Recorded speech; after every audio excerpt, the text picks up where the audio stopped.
Good evening, Busy Bees. It's Monday, December 15th, and here's your evening news rundown in under 5 minutes.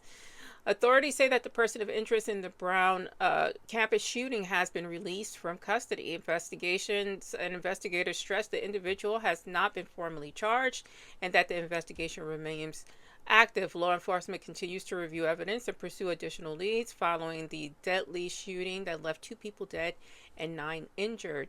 Now, there's a lot of controversy in terms of cameras on campus. Supposedly, they had a lot of cameras, but we only got a little snippet of the person of interest on video. So a lot of people are wondering: are there other videos out there showing who perpetrated this heinous crime? Also, they encourage the students to feel safe, or I don't know how you encourage people to feel safe when there is a person that committed this crime still on the loose. I think everyone needs to be smart, be aware of their surroundings, and take whatever safety precautions you can at this time. There's no telling if this person is still there or in another state. We just don't know. The New York Times is reporting that Rob Reiner and his wife, who were murdered over the weekend, their son has been arrested for the crime.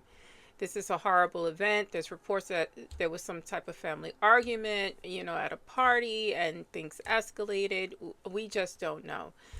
The son is being held, Nick Reiner is being held under $4 million bail. He's 32 years old. There's been reports of drug abuse and mental illness with him, and mental illness is a huge problem in the United States. We see these with all these mass shootings and violent crimes, domestic violent crimes such as this.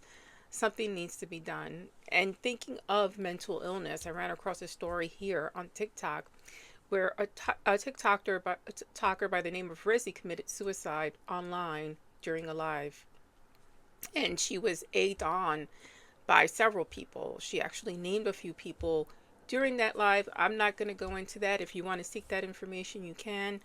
Supposedly, it's a part of something called Messy Talk, which I don't know how I stumbled upon that, but this is terrible news.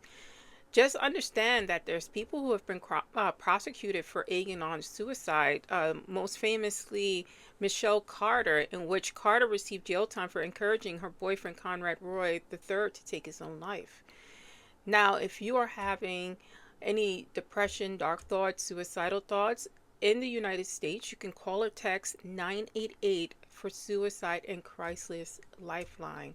And I encourage you that if you're having an issue, please reach out to someone. Also, for those of us who watch lives randomly and, get a little enjoyment out of gossip, there's a difference between a little gossip and encouraging someone to take their own life. Please be responsible. Especially, there's a lot of depression during the holiday season. Not everybody's happy this time of year. I have my own struggles. I lost my dad on December 23rd, 1987. I lost my mother December 27th, 1999.